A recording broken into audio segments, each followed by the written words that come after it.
Hello नमस्कार दोस्तों, welcome to मंदाज classes. आज की डेट है 9 सितंबर 2022। तो देख लेते हैं कौन कौन से करंट अफेयर्स आज हम डिस्कस करने जा रहे हैं। हमारा पहला करंट अफेयर्स होगा लीजनियर्स डिसीज के बारे में। दूसरा होगा यूएस स्टार्टअप सेतु के बारे में। तीसरा रेड एयर स्लाइडर टर्टल के बारे में। चौथा quick reaction surface to air missile. और पांचवा आपका होगा ह्यूमन डेवलपमेंट रिपोर्ट रिलीज की गई है 2021-22 की। तो उसके बारे में जानेंगे उसमें क्या कहा गया है और इंडिया ने कितना स्कोर किया। आगे बढ़ने से पहले एक छोटी सी रिक्वेस्ट, प्लीज हमारे चैनल को लाइक कीजिए, सब्सक्राइब कीजिए, शेयर कीजिए और बेल आइकन को दबा लीजिए ताकि आपको important update time to time मिलती रहे। और हमारे टेलीग्राम चैनल को भी सब्सक्राइब कर लीजिए। तो बढ़ते हैं हमारे पहले आर्टिकल की तरफ। पहला आर्टिकल है हमारा लीजनियर्स डिसीज के बारे में। ये डिसीज कहाँ पर हुई है, किस वजह से होती है, इसके बारे में हम जानेंगे इस आर्टिकल में। देखो, ये कहा जा रहा है कि मिस्टीरियस है, इसके बारे में कुछ खास पता नहीं लग पा रहा। या ये क्या, ये एक तरह की निमोनिया की तरह डिसीज है। जैसे निमोनिया हो जाता है ना बच्चे को, निमोनिया में क्या होता है, लंग्स में इन्फेक्शन हो जाता है, ठंड की वजह से हो जाता है। तो ये ऐसा देखने को मिला है कि जो बच्चे होते हैं वहाँ पे अर्जेंटीना में ये चीज देखने को मिलेगी। अर्जेंटीना में इसका आउटब्रेक देखने को मिस्टीरियस तरीके से, कि पता ही नहीं लग पा रहा किस वजह से हुआ, कैसे हुआ। ठीक है, तो इसके पीछे जो अभी आइडिया लगा है ये पता बताया गया कि जो एक आपका लीजनेला वायरस होता है, सॉरी बैक्टीरिया होता है, उसकी वजह से ये हुआ है। अब इसको उसी वायरस के नाम पे क्या नाम दे दिया गया है, ये इसे कह दीजिए वहाँ की अर्जेंटीना की जो लैंग्वेज है, ठीक है, उसमें लीजनेरियस डिसीज बोल दीजिए। या आपका दूसरे टर्म्स में इसे बोल सकते हैं लीजनलेलिसिस, लीजनलेलोसिस, नेलोसिस आपकी डिसीज बोल सकते हैं। जो भी आपको पसंद है वो आप इसको बोल सकते हैं। अब ये क्या है, लीजनियर्स डिसीज क्या है, देखिए ये आपकी निमोनिया की तरह ही होती है। ठीक है, इसकी सीवियरिटी डिपेंड करती है, मतलब कि आपकी माइल्ड भी हो सकती है, ठीक है, और सीरियस भी हो सकती है, और कई बार ऐसी हो जाती है कि बहुत ज्यादा खतरनाक हो जाती है, उसमें जान जाने का खतरा बन जाता है। ठीक है, जो लीजनेला बैक्टीरिया है वो क्या आता है, वाटर से आता है। अब यही तो है ना जानना कि भाई वो कहाँ से आता है, कि ठीक है हमने तो ये पता लगा लिया कि भाई ये लीजनेला जो लीजनेला बैक्टीरिया है, ठीक है, उसकी वजह से होती है। अब लीजनेला जो बैक्टीरिया है वो कहाँ से आता है, वाटर से आता है। वाटर से आता है तो इसका मतलब खतरा है। अब क्योंकि वाटर के बगैर तो आदमी जिंदा नहीं रह सकता। वाटर में नहाता है, खाता है, पीता है, धोता है, सारे काम करता है। ठीक है, वो हर जगह बैठता है, मतलब जो मोस्ट, अब जैसे कि आप किसी एनवायरनमेंट में बैठे हो तो इसमें भी तो वाटर कंटेंट है ना, एयर में वाटर वेपर है। तो वाटर तो हर जगह है, वाटर से तो आपकी बॉडी में वाटर है, तो बच नहीं सकते। अब वाटर से आता है तो किस कंडीशन में आता है, तो वो चीज को जानेंगे। तो सबसे पहले हम इसके सिम्टम्स जान लेते हैं। ये सिम्टम्स क्या है, कि देखो खांसी होती है आपकी, ठीक है, आपकी सांसें थोड़ी छोटी हो जाती है, जल्दी जल्दी सांस लेते हो, जैसे बच्चों में देखने को मिलता है। बुखार आता है, मसल्स में पेन होता है, सिर में दर्द होता है, कई बार आपको दस्त लगता है, डायरिया हो जाता है, नोसिया हो जाता है, उल्टी आती है, कंफ्यूजन हो जाता है। तो ये इसके कुछ सिम्टम्स है इस बीमारी का, लीजनियर्स जो आपकी डिसीज है। ठीक है, ठीक है, और कई बार ये आपका जो बीमारी है वो इतनी खतरनाक हो जाती है कि जान भी ले सकती है। और ये कैसे फैलती है, जो कि आपकी हवा में आपकी वाटर ड्रॉपलेट्स होती है, आपकी एयर में जो ड्रॉपलेट्स होती है उसमें आपका लीजनेला आपका बैक्टीरिया होता है, वो हवा के थ्रू आपके इन ड्रॉपलेट्स के थ्रू आपके लंग्स में एंटर कर जाता है और वो निमोनिया क्रिएट कर देता है। तो इस वजह से तो ये होता है। ठीक है, अभी ये आपका वायरस बैक्टीरिया आता कहाँ से, ये आपका जो आप जैसे कि शावर लेते हो, शावर का जो पानी है उससे भी आ सकता है, क्योंकि उसमें ये हो सकता है। दूसरा, हॉट टब में जो कि नहाना पसंद करते हैं, टब में नहाना पसंद करते हैं, जैसे कि हमारे प्रिय एक्ट्रेस जितनी भी होती है, जितनी भी हीरोइंस होती है, ठीक है, वो बाथ टब में नहाती है, बड़े लोग बाथ टब में ही नहाते हैं ना, तो वो आप वहां से आ सकता है, मतलब वहां पे मिल सकता है। ठीक है, एयर कंडीशन में जो रहना पसंद करते हैं बड़े लोग, ज्यादातर एयर कंडीशंस में रहते हैं। ऑफिस में एयर कंडीशंस लगा होता है, एसी लगा होता है, तो उसमें जो आपका एयर होता है, ठीक है, उसमें आपका ये लिजनेला वायरस आपका बैक्टीरिया आ सकता है। ठीक है, प्लम्बिंग सिस्टम जो टैप लगी होती है, टोटी लगी होती है, उससे आ सकता है, उससे जो पानी आ सकता है वो आता है, उससे आ सकता है। और जो आपके फाउंटेन्स लगे होते हैं उससे जो पानी निकलता है वहां से आ सकता है। तो ये आपके कुछ सिस्टम्स है जिससे आपका आ सकता है। ठीक है, लेग से भी मिल सकता है, और जो आपकी नदी की कुछ स्ट्रीम्स होती है उससे भी आपका मिल सकता है। तो ये तो सिम्टम जाने कहाँ से आता है ये जाना। अब इसकी थोड़ी सी रोकथाम के बारे में जाने। स्प्रेड तो हमने जान ही लिया कि कॉन्टामिनेटेड एरोसोल्स होते हैं जो कि आपको वाटर को कॉन्टामिनेट करते हैं। एरोसोल्स बहुत ही छोटे पार्टिकल होते हैं जो आंखों से दिखाई नहीं देते। ये आपके सॉलिड फॉर्म में भी हो सकते हैं और लिक्विड ड्रॉपलेट्स की फॉर्म में भी हो सकते हैं, उसको एरोसोल बोलते हैं, जो आपके एयर में मिक्स होकर आपके लंग्स में एंटर कर जाते हैं। तो यहाँ पे भी तो यही बात बोली गई, एसी के जो कूलिंग आपका टावर होता है उसमें होता है, इवेपोरेटिव कंडेंसर होता है, तो पूरा एसी के सिस्टम में कंडेंसर तो होता है, ठीक है, वेपराइजर्स होते हैं, तो ये सब चीजें होती है, तो वहां से आ सकता है, ठीक है।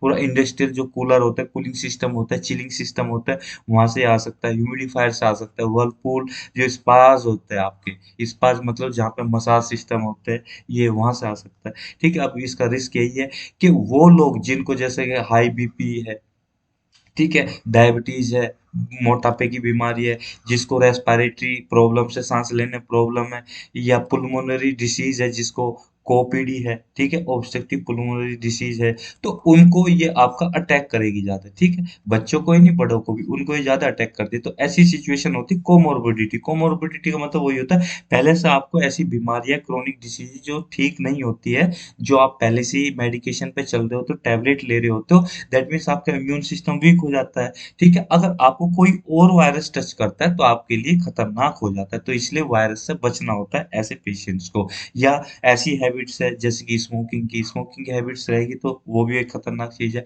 ट्रीटमेंट इसका यही है कि भैया साफ शुद्ध पानी, साफ शुद्ध एनवायरनमेंट में बैठो, ऐसा प्लान बनाओ जिससे कि आपका वो वाटर बिल्कुल क्लीन आ सके। इसकी कोई वैक्सीन नहीं है, ठीक है, तो यही सब इसमें बोला गया, एंटीबायोटिक्स लेनी पड़ती है आपको ट्रीटमेंट करते हो, ठीक, यही इसका वो है। अगला आर्टिकल हमारा यूएस स्टार्टअप सेतु के बारे में। देखिए हमारे जो ministry of commerce and industry है, उसने यूएस स्टार्टअप सेतु लॉन्च किया। अब इसकी फुल फॉर्म क्या है? यूएस की तो आप United state of America, US से। स्टार्टअप आप जानते हो कोई छोटी कंपनी जो किसी भी प्रोडक्ट बनाना, कोई सर्विस प्रोवाइड करती है, मगर अभी उस फेज में नहीं है, बड़ी कंपनी नहीं बढ़ी है, वो बनी नहीं बनी है बड़ी कंपनी, उसको सपोर्ट की जरूरत है, टेक्निकल सपोर्ट की जरूरत है, फाइनेंशियल सपोर्ट की जरूरत है, एक ऐसा कंडीसिव एनवायरनमेंट की जरूरत है, तो वो कुछ बना रही है, कुछ एम्प्लॉइज रख के काम करे, तो स्टार्टअप हो गया, आप जानते हो, ठीक है। सेतु, सेतु का अगर हिंदी में मतलब समझे तो पुल होता है जो एक सिरे को दूसरे सिरे जोड़ता है, जो कि पॉसिबल नहीं होता जोड़ना, मतलब एक पुल, मान लीजिए नदी है, नदी पे एक नदी का जो एक एंड है और नदी का जो दूसरा एंड है, दूसरा छोर है,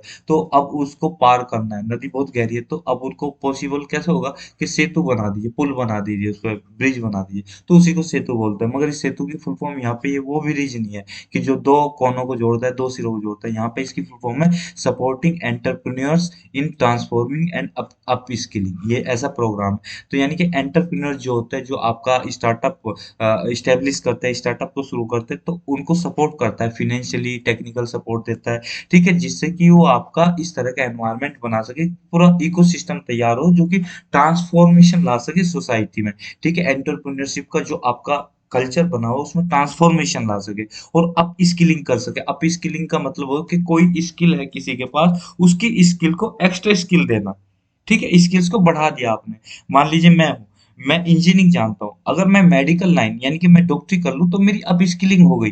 तो मैं पहले सिर्फ इंजीनियरिंग टेक्नोलॉजी के बारे में जानता था, मगर अब मैं मेडिसिन के बारे में जानता हूँ, मेरी अप स्किलिंग हो गई वो, ठीक है। तो इसको बोलते हैं अप स्किलिंग, यानी कि स्किल्स ज्यादा देना, ठीक है, तो अप स्किलिंग हो सके, ठीक है। ये कहाँ पे लॉन्च किया गया है, मतलब किस एरिया में ये इम्प्लीमेंट होगा, तो जो बे एरिया ऑफ सैन फ्रांसिस्को यानी कि यूएसए का ये वाला, ठीक है, ये यूएसए का सैन फ्रांसिस्को का बे एरिया, ठीक।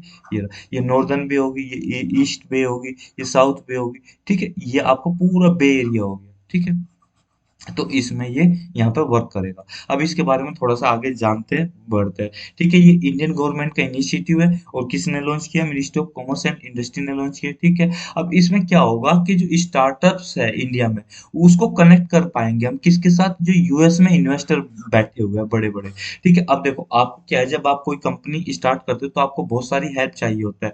ऐसी तो देखो, आप जब आप स्टार्ट कर रहे हो कोई स्टार्टअप, ठीक है, तो आपको इंडियन गवर्नमेंट से किस टाइप की हेल्प चाहिए? पैसे की तो तो हेल्प चाहिएगी चाहिएगी कि वो ऐसी स्कीम्स बनाए जो फेवरेबल हो, ठीक है, ताकि उनको ज्यादा क्लियरेंस ना लेने पड़े, आसानी से मिल जाए, पॉलिसीज ऐसी हो बाधा ना डाले, ऑब्स्ट्रक्शन क्रिएट ना करे उनके उनको अपने सर्विसेज को प्रोवाइड करने में, ठीक है, ज्यादा रेड टेपिज्म देखने को ना मिले, ठीक है, वो चीज एक तो मिनिस्ट्री का तो यही काम आ गया, गवर्नमेंट का काम आ गया।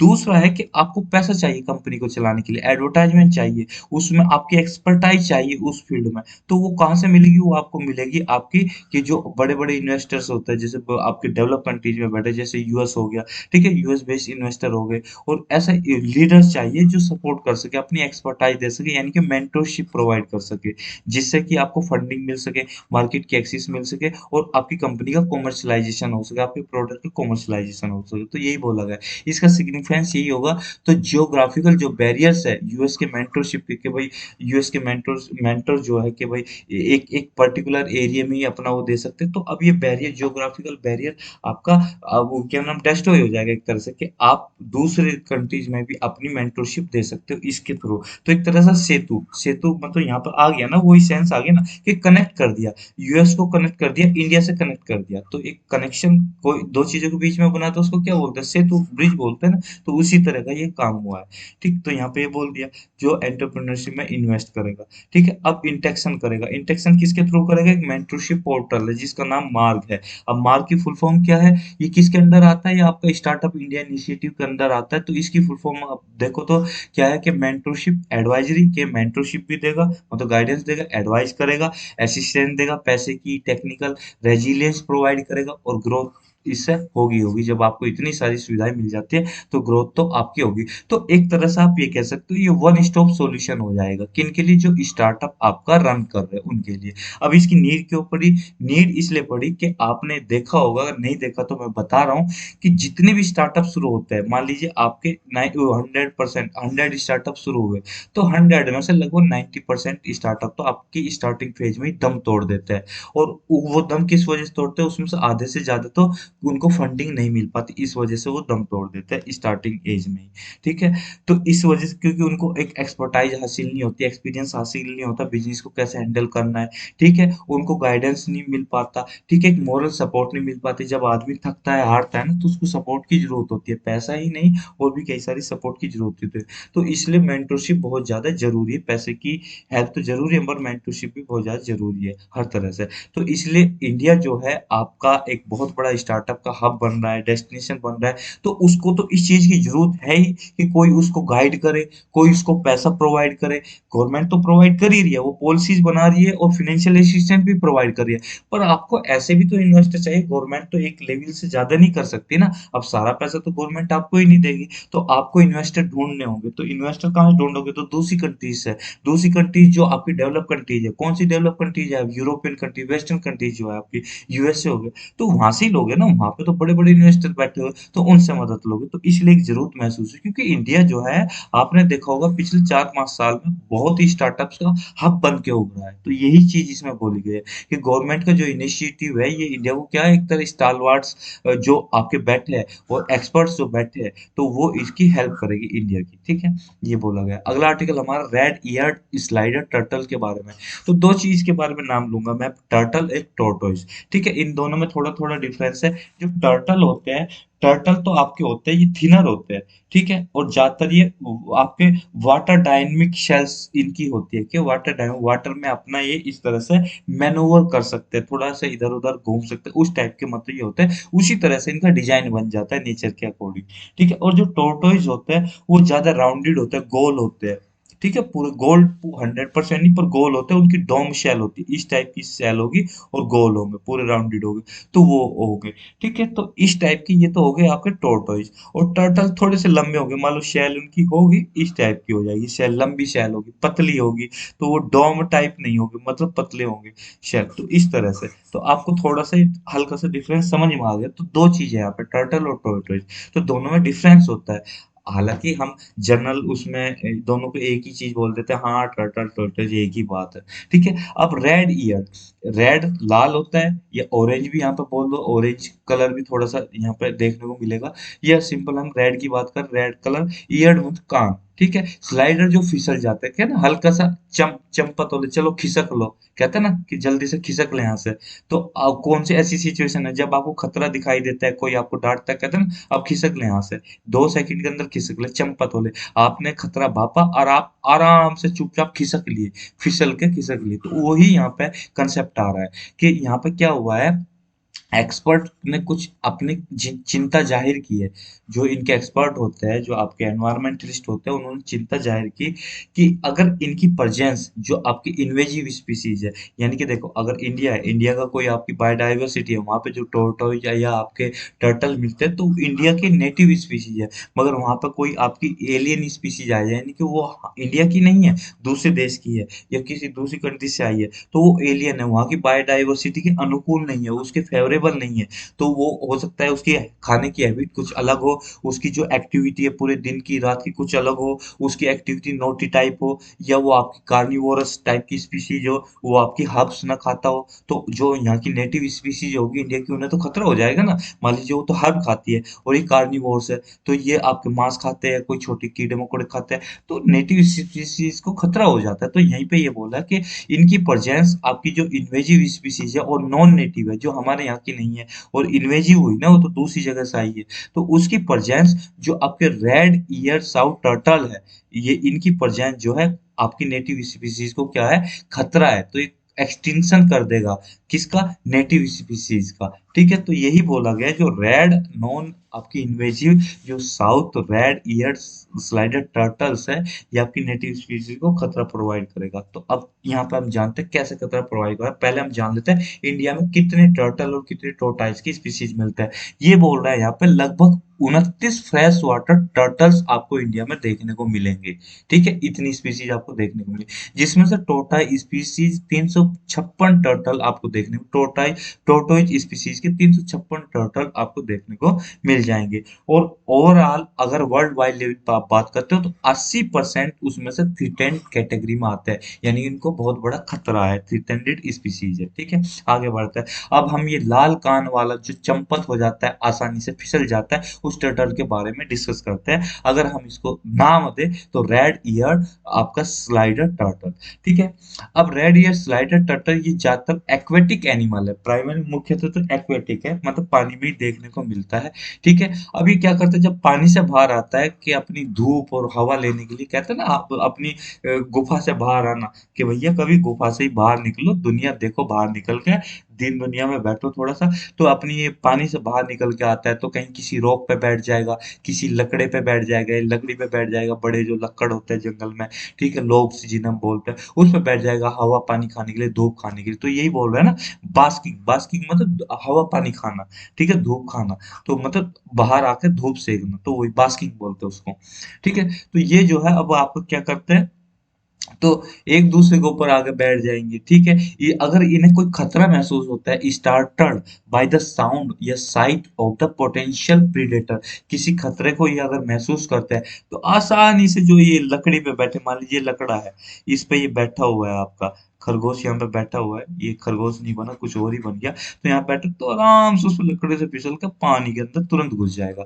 तो इनकी एक खासियत होती है। अब फिसलते हैं वो, इसी वजह से इनको स्लाइडर बोला गया है। तो रेड टर्टल जो टर्टल होते हैं, वो आपका कंट्रोल्ड पेस्ट एनिमल इनको बोला जाता है। कंट्रोल्ड पेस्ट एनिमल के पेस्ट को कंट्रोल करते हैं, जो आपके पेस्ट होते हैं उनको कंट्रोल करते हैं, उन एनिमल्स को। ठीक है, किस एक्ट के तहत, Victorian catchment and land protection act के साथ। ये इतनी इंपॉर्टेंट लाइन नहीं है, बस जान ली तो हो गया। ठीक है, इसका साइंटिफिक नेम ट्राकेमिस स्क्रिप्टा एलिगेंस है। ठीक है, साइंटिफिक नेम बहुत इंपॉर्टेंट नहीं होते, पूछे नहीं जाते, कोई पूछ लेता मैं तो कहूंगा पेपर सेट करने वाला बेवकूफ है, पेपर फाड़ के फेंक देना भाई जिस एग्जाम में जा रहे हो। खैर मजाक में बोल रहा हूँ, ऐसा मत करना, मतलब कोशिश करना, तुक्का मार देना, और ना हो तुक्का ना लगे तो छोड़ देना, समझदारी इसी में ही होती है। हैबिटेट, अब ये कहाँ रहना पसंद करता है। अब ये ऐसे तो ये बोलते हैं कि भैया भैया हमें तो कहीं भी डाल दो, हम तो वहीं रह लेंगे, हम तो भाई सिंपल है, सीधे साधे है। ठीक है, तो वो कहीं भी किसी बहुत वाइड रेंज में, ये आपकी गर्म उसमें भी रह लेंगे, ठंडे उसमें भी रह लेंगे, मीडियम जो आपकी क्लाइमेट होती है उसमें भी रह लेंगे, ये हर एरिया में रह लेंगे, थोड़ी सूखे एरिया में भी रह लेंगे, थोड़े रेगिस्तान वाले एरिया में भी रह लेंगे, तो वाइड रेंज हैबिटेट में रहना पसंद करते हैं। ठीक है, और ये कई बार एस्चुरीज में मिलेंगे, एस्चुरीज, ठीक है, कोस्टल एरियाज के जो आसपास का एरिया होता है, ब्रैकिश वाटर जहाँ पे आपका होता है, वहाँ पे देखने को मिलते हैं। ठीक है, अब थोड़ा सा और जानते हैं इसकी ज्योग्राफी के बारे में। ये आपके साउथ ईस्टर्न यूएसए और मैक्सिको के ये नेटिव है, वहाँ की ये आपकी स्पीसीज। आगे इनका प्रोटेक्शन क्या मिला है, आईयूसीएन की रेड लिस्ट में लीस्ट कंसर्न कैटेगरी में आता है, और बाकी साइट्स की अपेंडिक्स में कहीं नहीं आते, मतलब डाटा अवेलेबल ही नहीं है। और वाइल्ड लाइफ प्रोटेक्शन एक्ट में कहाँ पे आते हैं, उसके लिए भी डाटा अवेलेबल नहीं है, यानी कि हम सिर्फ साइट्स में आईयूसीएन की रेड लिस्ट में ही जानेंगे, लीस्ट कंसर्न ये कैटेगरी में आते हैं। ठीक है, आगे बढ़ते हैं, अब इनके स्पेशल फीचर्स के बारे में जान लेते हैं। पिक्चर यहाँ आप देख रहे हो, कान के नीचे बाजार डालूंगा, गाना नहीं सुनना है यहाँ पे, सिर्फ जो इसका कान है उसके नीचे आपको रेड स्ट्रिप दिख रही होगी ना, ये रेड वाली येलो वाली स्ट्रिप, तो वो है ये। तो यहाँ पे ये बोला ना कि ब्रॉड रेड एंड ऑरेंज, तो जो मैं शुरू में नाम ले रहा था ऑरेंज, वो ऑरेंज संतरा, यहाँ पे खाना नहीं था, संतरे की बात नहीं हो रही थी, ऑरेंज कलर, थोड़ा सा पूरी तरह रेड नहीं है, ऑरेंज कलर जैसी यहाँ पे स्ट्रिप आपको देखने को मिलेगी बिहाइंड ईच आई, वो आपके कान और आंख के नीचे, ये आंख इसकी और इसके नीचे आपको ये ऑरेंज कलर की, रेड कलर की देखने को मिलेगी। और नैरो येलो स्ट्रिप देखने को मिलेगी, ये देख रहे हो ना येलो स्ट्रिप्स आपकी, नैरो बहुत पतली पतली स्ट्रिप्स आपको देखने को मिलेगी, ये टोरटाइज की। ठीक है, अब उसके बाद ब्लैक बॉडी नेक पे देखने को मिलेगी, आप लेग्स टेल्स ये सब इसमें मतलब कहा गया है। इसके लॉन्ग क्लाज होते हैं, क्लाज मीन्स पंजे, तो पंजे है ना, नुकीले पंजे होते हैं ऐसे, बहुत बड़े बड़े होते हैं तो इसके। ठीक है, अगले वाले भी, फ्रंट पे भी और रियर भी। ठीक है, तो जो रियर लेग्स होती है उस पे भी, और जो फ्रंट लेग्स होती है उन पे भी आपके लॉन्ग क्लास देखने को मिलेंगे। ठीक है, मेल में भी फीमेल में भी देखने को मिलता है। रिट्रैक्ट करना, पीछे को हट जाना, कोई चीज यहाँ से यहाँ तक आई, ए से बी तक आई, अगर वो चीज ए से बी तक आती है और फिर बी से ए तक चली जाती है तो उसको बोलेंगे हम रिट्रैक्ट कर लिया। तो आपने देखा होगा कभी, कभी ना कभी तो देखा होगा कि यूपीएससी की तैयारी कर रहे हो, तो ये जो इनकी गर्दन होती है ना, गर्दन जैसी बाहर निकालते हैं, उसी तरह से पीछे को अंदर ले जाते हैं गर्दन को अपनी, तो इसको बोलते हैं रिट्रैक्ट करना। तो अपने हेड को ये स्ट्रेट बैक रिट्रैक्ट कर लेते हैं अपनी शेल के अंदर ही, जब इन्हें खतरा महसूस होता है। ठीक है, ये सब इसमें बोला गया है। अब इसकी प्रेजेंस जान लेते हैं इंडिया में। तो इंडिया में जो इसको खतरा है, इसको कंसर्न है, वो किस वजह से, क्योंकि पालतू बनाने की कोशिश, ठीक है, फेवरेबल पेट। अब यहाँ पे क्या है, जो इंडिजिनियस टर्टल होते हैं उनको आप पालतू नहीं बना सकते, उन्हें पाल नहीं सकते, क्योंकि उसमें प्रोविजन है वाइल्ड लाइफ प्रोटेक्शन एक्ट के तहत। मगर जो फॉरेन ब्रीड्स है, फॉरेन जो आपके टोटोइजर टर्टल है, उस पर कोई रेस्ट्रिक्शन नहीं है, तो उस पर पालतू बनाया जा सकता है, तो इसलिए इन्हें खतरा है इंडिया में। ठीक है, दूसरा, ये बहुत छोटे होते हैं और इजी टू मेंटेन होते हैं, ये ऐसी स्पीसी ना आसानी से मेंटेन कर सकते हैं, छोटे तो इसलिए इसे पेट मार्केट में इसकी डिमांड बहुत ज्यादा है। ठीक है, तो कहीं भी ले जाया जा सकता है, और छोटे होते अट्रैक्टिव होते तो डिमांड ज्यादा है। और जो इसकी स्पीसीज है बहुत जल्दी बढ़ती है, फास्टर होती है, इसकी ग्रोथ ज्यादा होती है, तो इसे स्मॉल टैंक आपके आसानी से रखा नहीं जा सकता, बड़े पॉन्ड में रखा जाता है, तो इस वजह से भी इसको थोड़ा खतरा है। अब इसकी इंडिया में प्रेजेंस की बात करें तो अर्बन वेटलैंड में देखने को मिलेगी, सुखना लेक जो कि चंडीगढ़ में है, टेम्पल पॉन्ड जैसे गुवाहाटी में आपका, संजय गांधी नेशनल पार्क जो कि मुंबई में, और यमुना रिवर जो कि दिल्ली में है, मतलब यमुना रिवर तो लंबी है, पर दिल्ली के पार्ट की बात करें तो वहां पे ये देखने को मिल जाता है। ठीक है, अब देख लेते हैं कि इन्वेजिव स्पीसीज के प्रोटेक्शन के लिए कौन कौन से एक्ट और प्रोग्राम चलाए गए हैं इनको बचाने के लिए।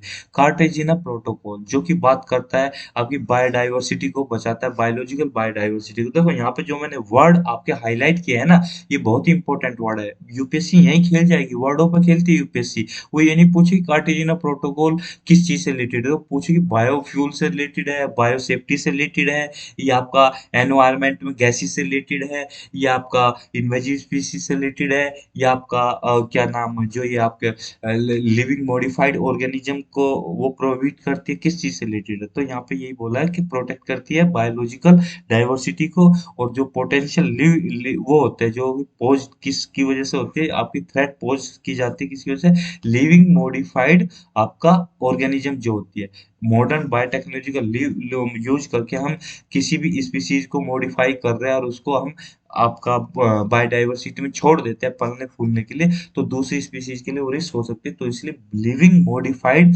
ऑर्गेनिज्म यानी कि एलएमओ, इसके लिए एलएमओ बोल दो, इसके लिए स्पेशली टर्म होता है यूज। ठीक है, दूसरा है आपका कन्वेंशन ऑफ बायोडाइवर्सिटी यानी कि सीबीडी।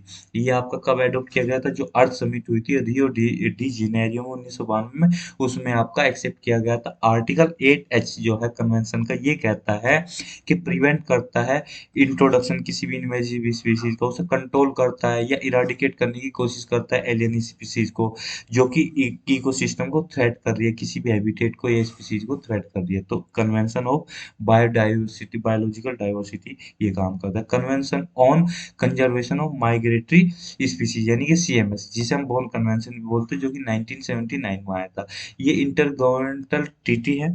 ठीक है, इसका काम यही है कि आपका टेरिटोरियल, मैरीन और एवियन, जो आपकी ये उड़ने वाले पक्षी पक्षी है, उनको आपको कंजर्व करने का काम करता है। इसको एलिमिनेट करने की कोशिश करता है कोई एलियन स्पीसीज आपकी अगर इंट्रोड्यूस कर जाती है ऐसे इकोसिस्टम में।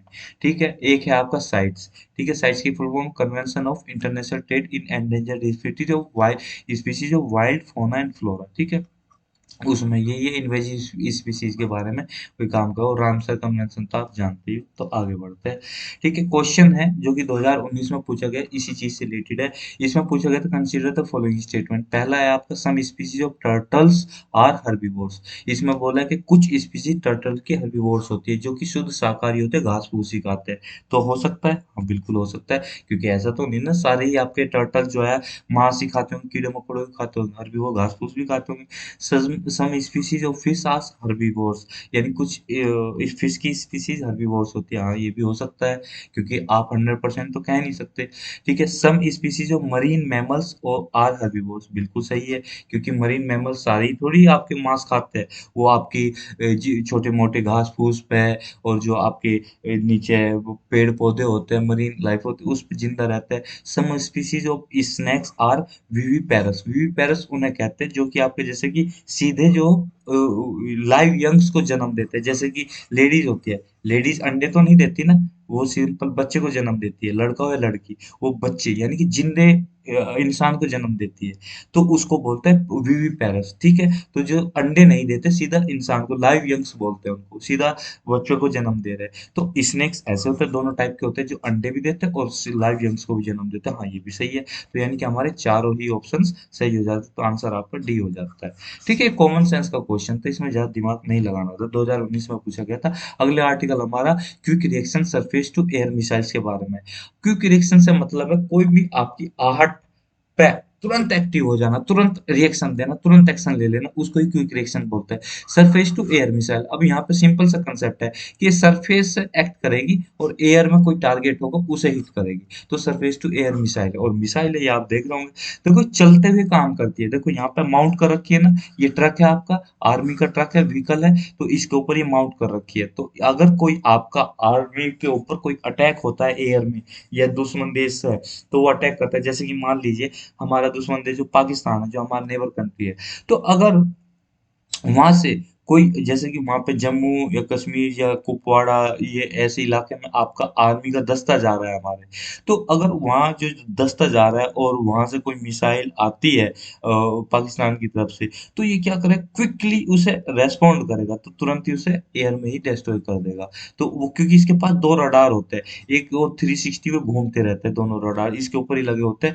एक तो आपका क्या सर्च करता रहेगा कहीं से कोई चीज तो नहीं आ रही, घूमते रहेंगे। ठीक है, दूसरा आपको सर्च करके उसे टारगेट को सेट करेगा और उसे लॉन्च कर देगा, हिट कर देगा। तो यही इसमें बोला है। तो न्यूज में इसलिए आया है कि इंडिया ने 6 ऐसी फ्लाइट सक्सेसफुली टेस्ट कर ली है, जिनका नाम है QRSM, यानी कि quick reaction surface to air missiles को टेस्ट किया है। कहाँ पे? इंटीग्रेटेड टेस्ट रेंज, जो कि चांदीपुर उड़ीसा के कोस्ट से कुछ ही दूर है, यानी कि कुछ ही किलोमीटर, कुछ ही दूरी पे है। ठीक है, तो उसको टेस्ट किया गया 6 ठीक है, तो यहाँ पे ध्यान रखने की बात। इसे किसने डेवलप किया, किसने कंडक्ट की? इंडियन आर्मी और डीआरडीओ ने। डीआरडीओ ने डेवलप किया है, डिजाइन किया, डेवलप किया और इंडियन आर्मी के साथ मिलकर इसको कंडक्ट किया। यहाँ पे आप देख ही रहोगे टेस्टिंग हो रही है।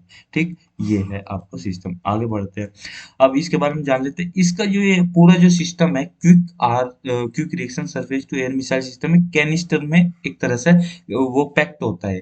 कैनिस्टर यानी कि जो कनस्तर होता है, जैसे आपका तेल का कनस्तर हो गया, ऑयल का कनस्तर हो गया, घी का कनस्तर हो गया, तो यहाँ पे आप कनस्तर में पैक नहीं है, मतलब इसी तरह का ऐसा एनवायरनमेंट प्रोवाइड किया जाता है, एक तरह का एनवेलप प्रोवाइड किया जाता है, जिसको हम कैनिस्टर बेस्ड सिस्टम बोल रहे हैं। इसको QRSAM को कैनिस्टर बेस्ड सिस्टम बोल रहे हैं, कि उसके अंदर ऐसा एनवायरनमेंट प्रोवाइड कर दिया जाता है ताकि उसे स्टोर करना आसान हो, ऑपरेट करना आसान हो वहां से, और उस तरह का उसमें एनवायरनमेंट क्रिएट कर जाए ताकि जो आपका आर्म्स है, वीपन्स है, उसकी लाइफ सेफ रहे, उसकी लाइफ बढ़ जाए।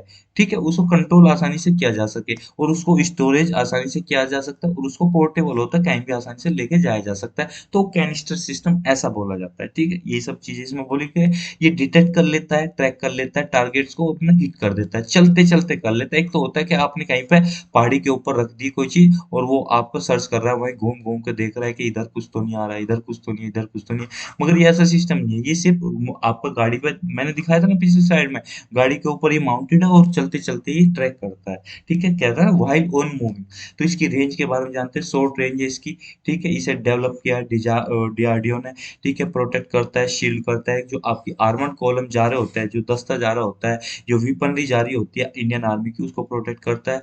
इसको आपका क्या ना, इसको मोबाइल और मैनोवरेबल प्लेटफॉर्म प्रोवाइड किया जाता है, और इसकी जो रेंज है 25 से 30 किलोमीटर है। ठीक है, ये हमने जाना। इसके बाद इसकी फंक्शनिंग यही है, जो फंक्शन करता है, चलते चलते फंक्शन कर देता है। फुल्ली ऑटोमेटेड है, कमांड एंड कंट्रोल सिस्टम होता है, कि आपके जो कमांड एंड कंट्रोल सिस्टम होता है, कि आप कमांड दे सकते हो और उसी से ही आपका कंट्रोल किया जा सकता है। कमांड एंड कंट्रोल सिस्टम ये है। इसमें दो रडार होते हैं, जिसके नाम ये है, पढ़ना बहुत जरूरी नहीं है, बस सिंपल इतना, दो रडार होता है और एक ही लॉन्चर पर लगे होते हैं, तो मूव करते हो। ये 360 कवरेज करते हैं, जिसका एक काम होता है चलते चलते सर्च करना और ट्रैक करना किसी भी थ्रेट को। ठीक है, और यही है कि single stage solid propellant missile होती है, कि एक इसके अंदर एक ही स्टेज होती है, उसमें सॉलिड फ्यूल भरा होता है, वो बर्न होता है, और उसके बर्न होने से क्या आपको थ्रस्ट मिलता है नीचे की तरफ, और एंटी आपको फोर्स मिलेगा, यानी कि तो न्यूटन का थर्ड लॉ, यानी कि every action has equal and opposite action, उसके बेसिस पे इसको आगे की तरफ पुश मिलता है, इम्पल्स मिलता है, तो तभी ये आगे की तरफ जलती है।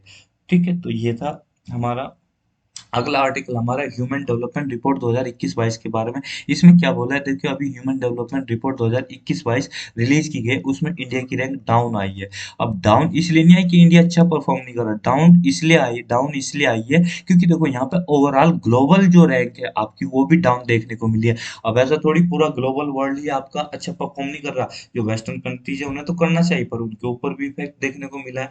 तो क्या इसका मतलब ये हुआ कि किसका इफेक्ट देखने को मिला, कि कोविड जो आपका इरा आया था, यानी कि 2 साल का 2020-21, उसका जो इफेक्ट बहुत ज्यादा देखने को मिला। इसी वजह से ह्यूमन डेवलपमेंट इंडेक्स जो है, उसकी रैंक आपकी इंडिया की भी और ग्लोबल वर्ल्ड की भी आपकी डाउन देखने को मिली है। तो यहाँ पे यही बोला है, इसकी रैंक डाउन हुई है HDI इंडेक्स में, वो स्लिप कर गई है आपकी। 2020 में 130 थी, और 2022 में भी कितनी होगी, 132 हो गई है। तो ये इसमें बोला गया है, in line with global fall in HDI score. क्योंकि ये बोल इन लाइन विद, ऐसा नहीं है कि इंडिया की गिरी है, ये उसकी तरज पे चल रहा है, यानी कि ग्लोबल वर्ल्ड की भी गिरी है ना, ग्लोबली भी गिरी है ना, in the wake of Covid 19। ठीक है, अब इसके हम इंडेक्स जान लेते हैं, कौन कौन से इंडेक्स होते हैं। इसके देखो तीन आपकी डायमेंशन होती है, एक तो नॉलेज डायमेंशन, एक आपका डिसेंट स्टैंडर्ड ऑफ लिविंग, तीसरा लॉन्ग एंड हेल्दी लाइफ। ये तीन होती है, इन तीनों का वेटेज 1/3 होता है, तो टोटल वेटेज 1 हो गया। अब आगे जानेंगे। इसके तीन आपके डायमेंशन इंडेक्स भी होते हैं। ठीक है, तो एक तो हो गया आपका GNI पर कैपिटा। ठीक है, इसका हो गया नॉलेज का आपका means of year of schooling और एक्सपेक्टेड ईयर्स ऑफ स्कूलिंग, और आपका लॉन्ग एंड हेल्दी लाइफ का हो गया लाइफ एक्सपेक्टेंसी एट बर्थ। तो ये आपके होते हैं तीन। अब इनके भी आपके होते हैं GNI इंडेक्स हो गया, इसका एजुकेशन इंडेक्स हो गया, और इसका आपका लाइफ एक्सपेक्टेंसी इंडेक्स हो गया। ठीक है, ये आपकी इसकी वो हो गए पार्ट हो गए। तो यहाँ पे हम जान लेते हैं, जो पिक्चर डाली गई इसमें ये पूरा पूरा ब्यौरा दिखाया है, ग्लोबल वर्ल्ड का भी और इंडिया का भी। इंडिया की जहाँ बात करें तो 2021 में आपकी, ये 2021-22 में आपकी 132 रैंक देखने को मिल रही है, और जबकि 2020 में आपकी 130 थी, जो हम पीछे यहाँ पढ़ ही चुके हैं। अगर HDI आपकी उसकी स्कोर देखे, क्या नाम है इसकी वैल्यू देखे, तो सॉरी, इंडिया की जो वैल्यू है वो आपकी कितनी है, 0.633 है इस वक्त, और जबकि आपकी ग्लोबल वर्ल्ड की कितनी है, 0.732, यानी कि बहुत दूर है ग्लोबल वर्ल्ड, तो मतलब इंडिया बहुत दूर है ग्लोबल वर्ल्ड से। और जिसने टॉप मारा है उसमें Switzerland, Norway, Iceland, Hong Kong, Australia ये है। ठीक है, क्योंकि ये तो पहले से ही डेवलप है ना। और बॉटम में जो है साउथ सूडान, चाड, नाइजर, कार, यानी कि और ब्रूंडी, ये सब है। ठीक है, और इसमें आपके जो नेबर में है इंडिया के, श्रीलंका 73 है, चाइना 79 है, भूटान 127, बांग्लादेश 129, और ये सब नेपाल, और ये आपका पाकिस्तान के 161। ठीक है, ये सब है। इसमें यहाँ पे पैरामीटर दिए गए, life expectancy at birth, expected year of schooling, means mean year of schooling, GNI per capita, ये सब इसमें बताया गया। आप पिक्चर को पॉज करके देख सकते हो। आगे बढ़ते हैं। अब ग्लोबल लेवल पे क्या कहा गया कि 90% ऑफ द कंट्रीज जो है उसमें रिडक्शन देखने को मिला है 2020 और 21 के जो अभी आया है।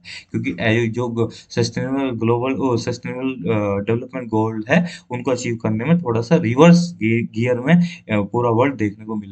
अब यहाँ पे ड्रॉप इन लाइफ एक्सपेक्टेंसी क्या है। अब लार्जर कंट्रीब्यूटर जो एचडीआई में देखने को मिला, डिक्लाइन जो ग्लोबल में देखने को मिला कितना है, लाइफ एक्सपेक्टेंसी में देखने को मिला है। यानी कि पहले, यानी कि जो आपका 72 72.8 2019 में थी, अब यहाँ पे कितनी आ गई, 71.4 पे चली गई 2021 में ही। ठीक है, आगे बढ़ता है। इंडिया की पर्सपेक्टिव की बात कर लेते हैं। ह्यूमन डेवलपमेंट जो इंडिया का है वो आपको कितने पे खड़ा हुआ है, आपका 0.633 पे है 2021 में, जबकि ये ग्लोबल एवरेज कितना है, 0.732, ये आपने देख ही लिया यहाँ पे। ठीक है, और इंडिया की अगर बात करें पिछले साल की, इस साल 0.633, और आपका जो 1990 में आपका 0.433 था। यहाँ पे आप इसमें 2021 2020 में थोड़ा यहाँ पर अंदाजा लगा सकते हैं। तो यही बोला है, 2020 में कितना था, 0.642 था, है ना। और प्री कोविड 2019 में 0.645 था। ठीक है, अब यहाँ पे मतलब डाउन आ गया, 0.633 हो गया। ठीक है, लाइफ एक्सपेक्टेंसी के बारे में, लाइफ एक्सपेक्टेंसी आ गई 2021 में 67.2 पे आ गई है, घट गई है। स्कूलिंग जो एक्सपेक्टेड ईयर ऑफ स्कूलिंग है 11.9, यानी कि आदमी इतनी टाइम में ही इतनी उसमें स्कूल में रहता है। ठीक है, और ग्रोस नेशनल इनकम के बारे में बात करें, जो कि आपकी gross national income per capita आपकी कितने पे है, 6590 यूएस डॉलर पे है। और जेंडर इनइक्वलिटी इंडेक्स आपका 122 में है इंडिया। ठीक है, ये सब हमने जाना। अब इसकी और दूसरी बात एक जान लो, जिसने ये रिपोर्ट में बताई गई है कि ह्यूमंस, ये बोला कि आदमी अभी जो ग्लोबल क्लाइमेट चेंज हो रहा है उसके लिए प्रिपेयर्ड नहीं हुआ। कहने का मतलब ऐसे एफर्ट कर ही नहीं रहा है, वो समझ ही नहीं पाया है कि क्लाइमेट चेंज से कितना बड़ा नुकसान है वर्ल्ड को, आने वाले टाइम में हमें कितने नुकसान, कितने इसके इफेक्ट भुगतने पड़ेंगे, वो समझ ही नहीं रहा है। ठीक है, पॉपुलेशन में जो इंसेक्ट है उसकी पॉपुलेशन डिक्लाइन देखने को मिला है। अब आप कहोगे तो अच्छा ही है ना, कीड़े मकोड़े मर जाए तो उनसे बीमारियां नहीं पनपेगी। नहीं नहीं भाई, ये आप मजे मजे में बोल तो रहे कीड़े मकोड़े मर जाए तो उससे कितना बड़ा नुकसान है, देखो मैं बताता हूँ। क्योंकि कीड़े मकोड़े जो है ये आपकी डाइवर्सिटी और इकोलॉजिकल रोल बहुत बड़ा प्ले करते हैं डाइवर्सिटी में। कैसे, कि ये आपका एग्रीकल्चर को इन्फ्लुएंस करते हैं। आपने देखा नहीं है, जो केंचुआ होता है किसानों का मित्र होता है, आपने पढ़ा होगा दूसरी तीसरी चौथी क्लास में, किसानों का मित्र होता है। ह्यूमन हेल्थ पे बहुत बड़ा इफेक्ट डालता है, और जो नेचुरल रिसोर्सेज है उसको क्रिएट करने में बहुत बड़ा रोल प्ले करता है। बायोलॉजिकल फाउंडेशंस रखते हैं, जो टेरेस्ट्रियल इकोसिस्टम होता है उसकी बायोलॉजिकल फाउंडेशंस को ही क्रिएट करते हैं, रखते हैं, यानी कि उसको पैदा करता है। और जो आपकी न्यूटन की साइकिल होती है उसको स्ट्रेंथन करता है, यानी कि साइकिल जो न्यूटन साइकिल होती है उसमें बढ़ोतरी करता है, और उसमें इसको स्ट्रेंथन करता है। और पोलिनेशन का काम करता है, क्योंकि देखो कैंचू एक जगह से बीज बीज को खाएंगे, है तो अब वो दूसरी जगह जाके, या जो भी चीज है कीड़े मकोड़ दूसरी जगह जाके उस बीज को डाल देंगे, तो कोई भी चीज एक जगह से दूसरी जगह उगेगी। वरना मान लीजिए एक जगह ही गेहूं उगे इंडिया इंडिया में, और दूसरी जगह ना उगे, तो इंडिया में अगर बाढ़ आ गई, कोई ऐसा कैटास्ट्रोफ आ गया, इंडिया में गेहूं की फसलें सारी चीज तबाह होगी, तो गेहूं तो वर्ल्ड से खत्म ही हो जाएगा। तो इसलिए किसी भी चीज का हर जगह होना जरूरी है, क्योंकि अब इंडिया से अगर भगवान न करे गेहूं खत्म हो गया, तो आपके पाकिस्तान में तो रहेगा, अफगानिस्तान में रहेगा, अमेरिका में रहेगा, ऑस्ट्रेलिया में रहेगा, कहीं तो रहेगा है ना। तो वहां से हम उसको दोबारा से उसकी बीज को लेके, वो गेहूं को लेके दोबारा से बो सकते हैं। इसी तरह से एक पॉलिनेशन होना बहुत जरूरी। पॉलिनेशन का मतलब ये है कि जो पशु पक्षी ये आपके खाते हैं ना, बीज बीज को खाया, कोई चीज खा ली, दूसरी जगह जाके बीट कर दी और पोटी कर दी, वहां पे वो चीज उग गई। इस तरह से सीड्स को डिस्पर्स करते हैं, आपका सॉइल स्ट्रक्चर को, फर्टिलिटी को मेंटेन करके रखते हैं, और पॉल्यूशन को, और जो ऑर्गेनिज्म की वजह से पॉल्यूशन जो है कंट्रोल में रहता है। और माइक्रो प्लास्टिक्स का मैंने तो आपको देखने को मिला, ये एक बहुत बड़ा वर्ड यूज किया जाता है कि एक तरह का कंट्री की तरह ही माइक्रो प्लास्टिक्स का समुद्र में आइलैंड देखने को मिलता है। देखो ये इंडिकेटर आप इसे रोक के पढ़ सकते हो, ठीक है।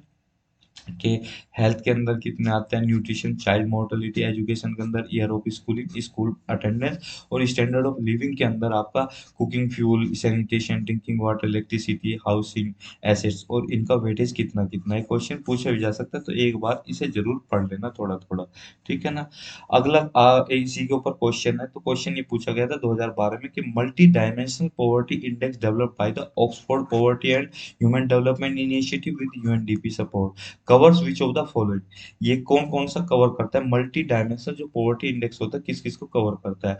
Deprivation of the education, health, assets and services at the house hold level, बिल्कुल सही है, क्योंकि पॉवर्टी कितने टाइप की होती है आपकी, एजुकेशन की पॉवर्टी, हेल्थ की पॉवर्टी, एसेट्स की पॉवर्टी, सर्विस की पॉवर्टी। पॉवर्टी गरीबी पैसे से थोड़ी होती है, पॉवर्टी उस चीज की, यानी कि किसी चीज में आप गरीब हो, वो चीज आपके पास है ही नहीं है तो बहुत कम लेवल पे है, जिससे कि आपको गुजारा नहीं हो रहा है। Purchasing power parity at national level, ये तो तभी होगी ना जब आपके पास वो चीजें होगी, तभी तो आपके पास कोई चीज है, तो तभी तो कंपेयर करोगे ना। अब मेरे पास जितनी दौलत है, मैं अंबानी से अदानी से कंपेयर क्यों करूं, क्योंकि बहुत बड़ा गैप है। मैं अपने अड़ोसी पड़ोसी से, अपने साथ के साथियों से ही कंपेयर करूंगा ना, तो पैरिटी वो होती है। आपका बजट डेफिसिट, जीडीपी वो नहीं, ठीक है। तो इसलिए पहला ही इसका आंसर सही हो जाता है, ठीक है। आगे बढ़ते हैं, ठीक है। बस इतना ही था आज के लिए, इतना ही। Thank you very much for discussion. और भैया सब्सक्राइब कर लो चैनल को।